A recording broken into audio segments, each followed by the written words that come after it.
Anyway, we're going to get the program going. For those who live in Bloomington Normal, we enjoy a community with fine educational institutions, one of which is ISU. Founded as a teacher's college in 1857, the university now offers a range of programs at the bachelor, master, and doctoral levels, and is accredited by the Commission on Institutions of Higher Education of the North Central Association of Colleges and Secondary Schools. The university's athletic teams are members of the Missouri Valley Conference and the Missouri Valley Football Conference, and are known as the Redbirds and home of the Reggie Redbirds. Tonight's keynote speaker serves as the 19th president of Illinois State University. He came to ISU in June of 2011 with his lovely wife, Marlene, as Vice President of Student Affairs and tenured Associate Professor in the Department of Educational Administration and Foundations. During his tenure, ISU has seen a record enrollment, continues to be ranked among top universities in the United States, recognized for its strong retention rate, its top 10% graduation rate, and a very low student loan default rate. So it is my great honor to introduce our keynote speaker and my very good friend, Larry Dietz, Dr. Larry Dietz.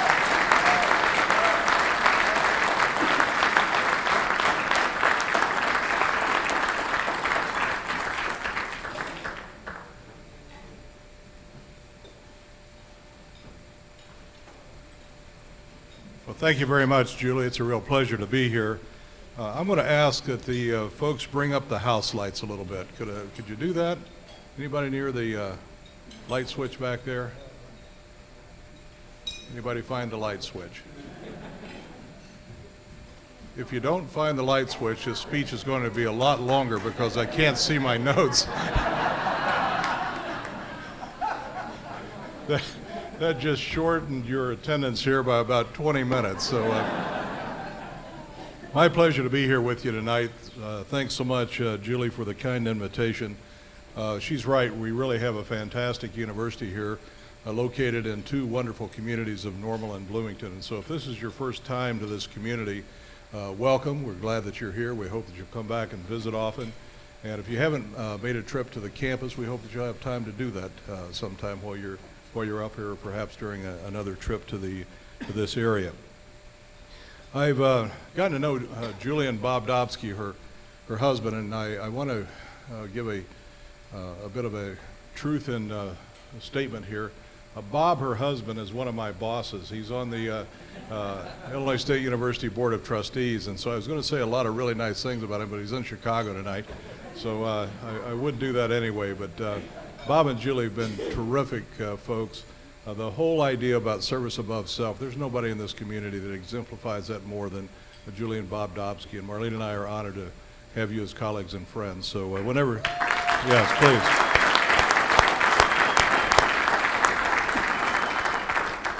So I've learned a long time ago that if Julie asks you anything and she wants you to do something, I think Bob would agree with it, just better that you go do it, because number one, it'll always be the right thing.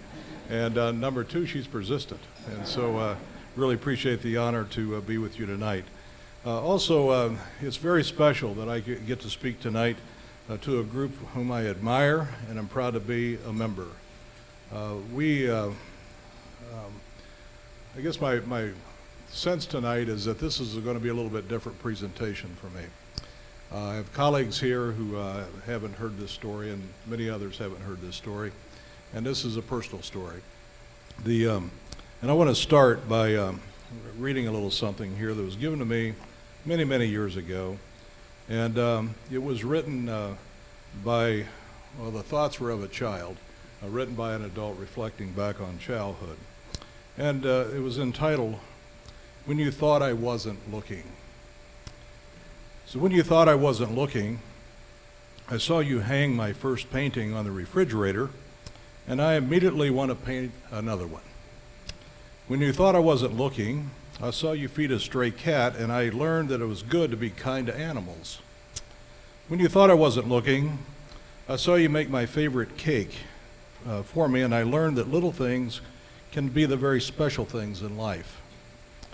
When you thought I wasn't looking, I heard you say a prayer, and I knew that there was a higher being that I could always talk to, and I learned to trust in that higher being. When you thought I wasn't looking, I saw you make a meal and take it to a friend who was sick. And I learned that we all have to help take care of each other. When you thought I wasn't looking, I saw you give your time and money to help people who had nothing.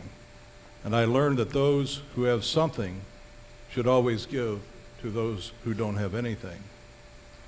When you thought I wasn't looking, I saw you take care of our house and everyone in it. And I learned we have to take care of what we are given. When you thought I wasn't looking, I saw how you handled your responsibilities, even when you didn't feel good. And I learned that I would have to be responsible too when I grew up. When you thought I wasn't looking, I saw tears come to your eyes, and I learned that sometimes things hurt, but it's all right to cry. And when you thought I wasn't looking, I saw that you cared, and I wanted to be everything that I could be. When you thought I wasn't looking, I learned most of life's lessons that I need to know to be a good and productive person when I grow up. And finally, when you thought I wasn't looking, I looked at you and wanted to say, thanks for all the things I saw when you thought I wasn't looking. That has stuck with me for a long time. And the story I'm going to tell tonight is about me being that little kid who was looking and having some great role models to look to. So my topic tonight is entitled Making a Difference, a Personal Story. The first half of that story, Making a Difference, is about you. It's about Rotary, and specifically the March of Dimes, and I'll talk about that shortly. And the second half of that title really is about my story, or my family's story. I've never told this story before in quite this way, so I have scripted myself a little bit to stay within my time limit, and the staff would be like, well, thank God he's scripted himself. They know me well that I can go on for a little bit, so I've done that in terms of time limit, and frankly, it's also to control a bit of emotion, I hope. So anyway, let me start. My brother Cliff, and he and I were not very imaginative. We called each other Bud, and it drove my folks nuts because they never knew who was calling which one. But I was Bud to him, and he was Bud to me, but his name was Cliff. And so my brother Cliff and I are the sons of Helen Dietz, a grade school teacher, and Herman Dietz, a dairy farmer. We've lived on a small farm outside of DeSoto, Illinois, which had a population of 650, and I think still has a population of 650. And it has one four-way stop in town, just a little a bump in the road north of Carbondale, Illinois. So some of you may have heard of Carbondale. But that's where we grew up. We grew up in a loving, close-knit family with good values and a strong work ethic.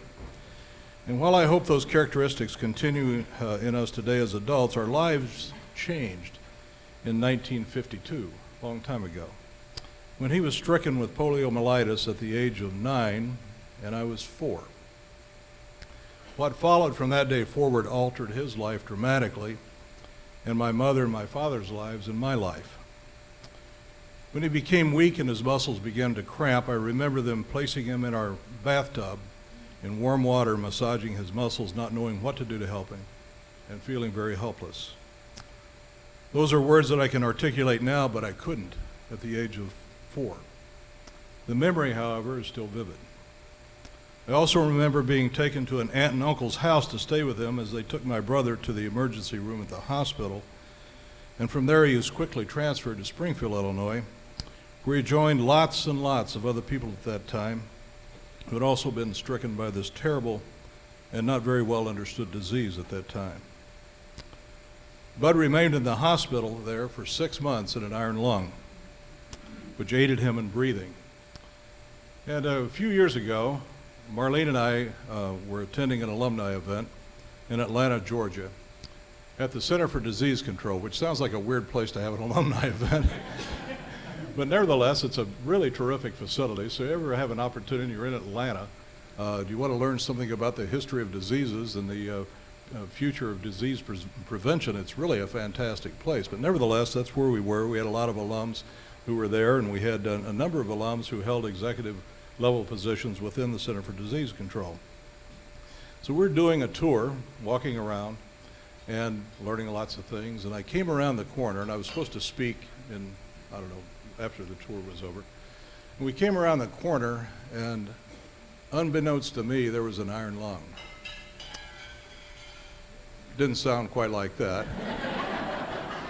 But nevertheless, there was an iron lung. And I hadn't seen an iron lung since I was 5 years old. And that really got to me that night. And I thought, what a god-awful looking machine. And I told Marlene, I said, I got to take a break here for a second. I went out in the stairwell, and I gave myself a talking to, as Marlene's mother used to always talk about. Gave myself a talking to, and I came to the realization that that really was a god-awful looking machine. But that god-awful looking machine saved my brother's life and many, many others. And it's there as a part of the history of that disease. But nevertheless, Bud was periodically taken out of that iron lung and placed in a large pool with warm water where he underwent physical therapy. And as a young boy, I was not able to visit him there because they thought that since Cliff and I had shared a room and a bed in our small farmhouse, that I might be further exposed. Both he and I had the vaccination. In those days, sometimes that vaccination didn't take. And it took for me, but not for my brother. But nevertheless, they didn't want me to be further exposed, but I can remember visiting there really only 2 times. The first was simply a visit and observing him from a distance in that therapy pool. And the second time was when we brought him home in a full body cast from above his lower lip all the way down to his feet. I remember my dad carrying him into the house, and he and my mother cried, as I'm sure they did not know what to do to accommodate him. Shortly thereafter, they discovered that the cast had been incorrectly placed on his body. It was supposed to straighten his body, but instead it was shaped in the wrong direction and actually moved him further in the direction where he was already leaning. So I witnessed my dad carry my brother to the basement and using a hacksaw and pliers to cut that cast off of my brother.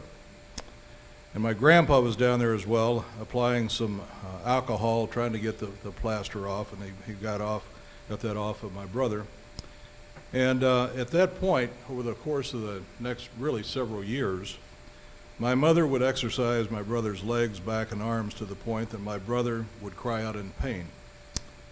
He would then go in, and we'd carry him into a ladder that my dad had built into the wall in our bedroom, and he'd hang on that ladder to try to strengthen his back and straighten his back. My mother, after these therapy exercises, would go into the other room and cry because she did not want to see my brother in his agony and thought that the therapy that she was administering, while she thought it would be a good thing for him, really was upset that she was making my brother have pain. Not long after that, we really tried to keep my brother as mobile as possible. My dad was quite innovative. We didn't have any money, but he made a wheelchair out of bicycle parts, and that was really quite a sight to be seen, and with the big tires on it. And he was the envy, I think, of a lot of people that were in traditional wheelchairs. And we would go to places like the DuQuoin State Fair, and I'd be pushing my brother along in this homemade wheelchair. And we got quite a number of stares at the time, and I'm not sure really whether they were staring at my brother or staring at the contraption that he had put together for my brother to be hauled around in, but we really tried to keep him as mobile as we could. Our family was determined to let Cliff have as much of a normal life as he could, despite the impact of polio on him and on us. He later graduated from a wheelchair to leg braces and actually got to the point that he could walk. He missed a year of grade school during his recuperation, but went on to finish high school and attended Southern Illinois University in Carbondale. He didn't finish there, but he did some work there. He got married. He had 3 daughters. 2 of those daughters are married today. He has 4 grandchildren. My brother passed a few years ago, but he got to meet 3 of those 4 grandchildren. So all in all, he had a pretty doggone good life, particularly at the time when he was in Springfield. They did not anticipate that he would live. They said if he did live, he would probably not live much beyond the age of 10. So he passed at the age of 72. Pretty good deal, pretty good deal. So anyway, within that time, he had a job. It was only within the last 15 years of his life did he really have to accept the fact that he might be able to get a disability check. And so he never filed for anything until he really couldn't move around and help folks and support his family. So he was on a ventilator at night and moved around the house toward the end of his life in a scooter and was very involved in his community and was one of the most industrious individuals that I've ever known. It was only his body that was disabled. His mind was sharp, his spirit was willing, and he was always eager to help with any cause. He was a very ambitious man, unfortunately in a body that didn't work too well for him. But he would see things that needed to be done in the community. And he was also kind of a self-appointed ADA compliance guy. He had no training in that, he just lived the life. And so he would go around to these small communities in Southern Illinois. Many of them had parks that they were trying to put together or something, some kind of public access area. And you'd see my brother in his van go cruising along the highway, and he was always over there checking out the slopes to make sure they had a ramp, and number 2, to make sure that the slope was just right on all of that. He also was the kind of guy that saw needs in the community.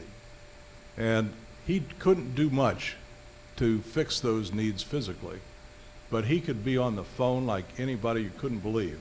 And he would say, "Fred, I was over talking to Bill the other day, and did you know that Bill is having difficulty with X, Y, and Z? And Fred, you've got the expertise to help with that, so you need to get over there." And my brother was like Julie, whatever she asked you to do, eventually you're going to get over there and get it done, because it was always the right thing, and he always got over there. The Southern Illinoisan, which is kind of like the pantograph of this area, wanted to run a story on him once, and he refused to be in that. And I talked with him a lot, and I said, "Bud, you need to let him write a story." He said, "The things that I do are really not about me. It's for other people." And he said, I don't need all that credit."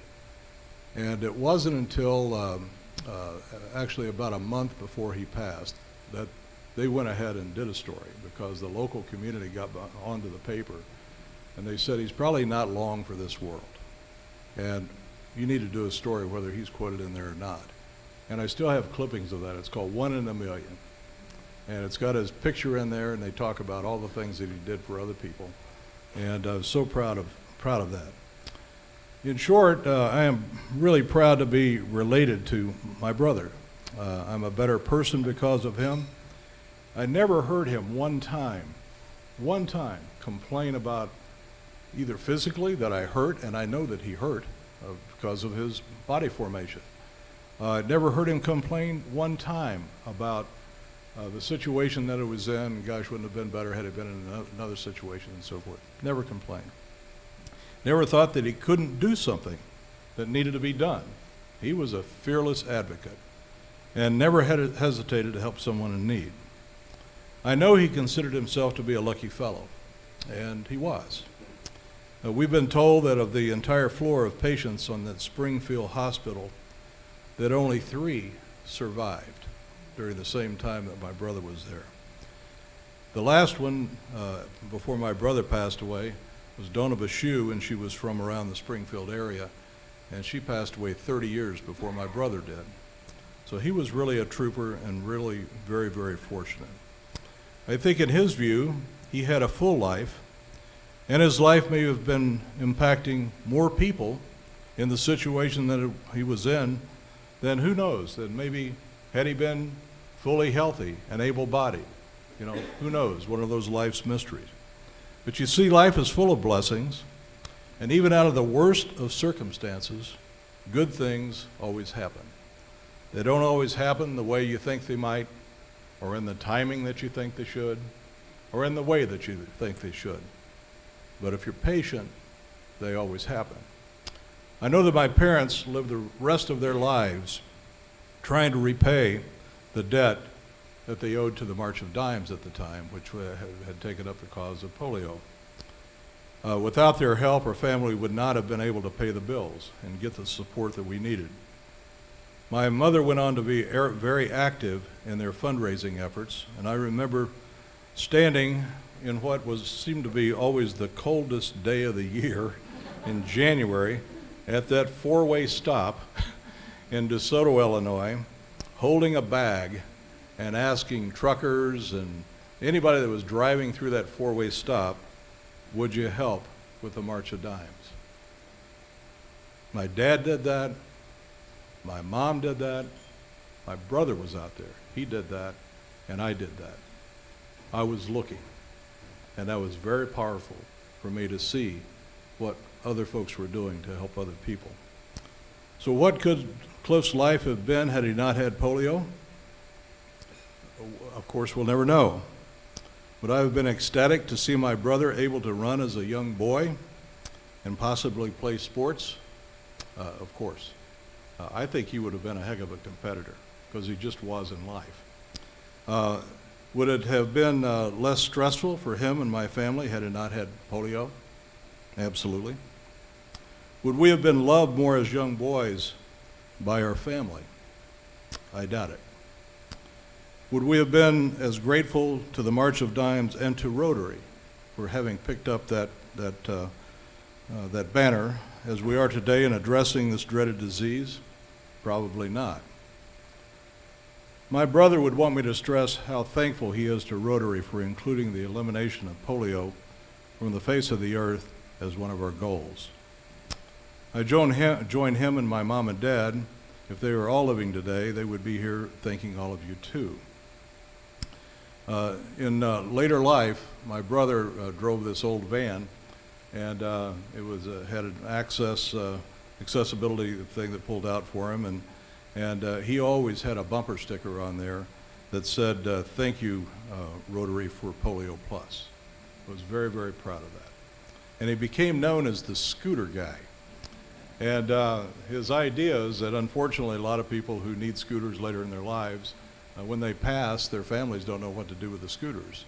And there's always other people, unfortunately, coming along who need those scooters.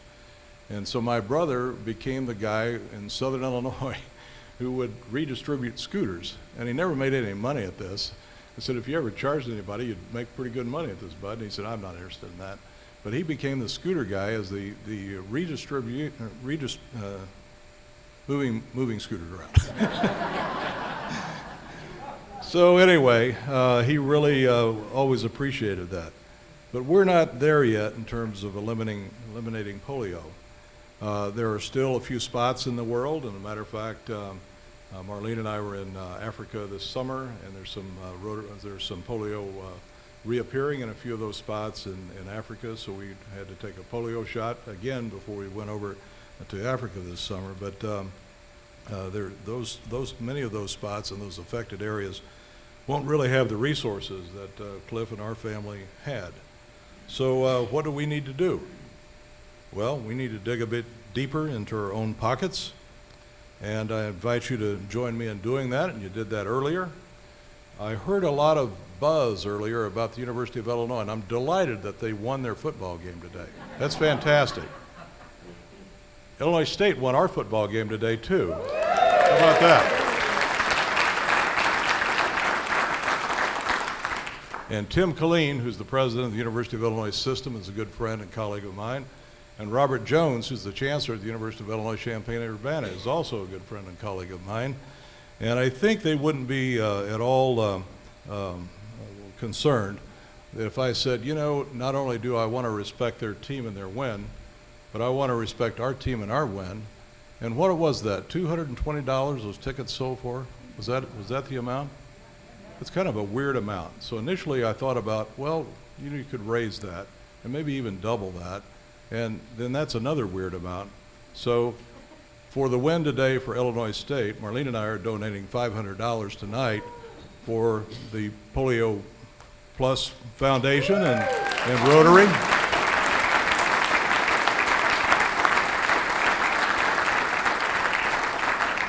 And in a small way, that's a way for us to pay back a little bit of a debt that our families have owed for a long period of time. So let's end this disease and its impact on the human race all around the globe and help others to live a better life so we can move on to the next challenge, which Rotary is so good at doing. So in sum, let me just say, Rotarians make a difference, and that difference matters. You are making a difference in the communities in which your clubs are located. You're making a difference in your districts, in your states, in this nation, and all around the world. You make a difference in the lives of people like me and my family. Thank you for adhering to the motto of service above self and for acting on it.